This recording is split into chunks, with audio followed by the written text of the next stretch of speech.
bọn những kênh ta comment như lỡ nè có cho chết chuột wrapping và hồi sai gì chẳng thế chúng trong đơn bị bọn thì tam bọt bị sao bỏ bọn chỉ với chuyện mình đất ai kết tế kháng chủng ngư suốt bọn khơi min nè chủng ngư suốt đó nè méo rồi sao tại mù hạt chuột wrap đứng ngọt bọn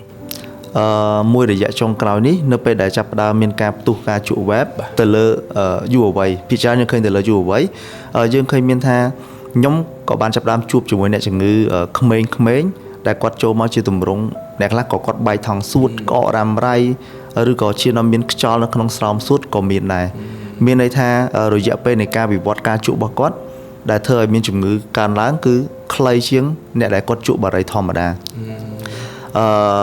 ទៅតាមបទពិសោធន៍យើងបានជជែកសួរគាត់ដែរថាហេតុអ្វីបានជាគាត់ជក់បែបហ្នឹង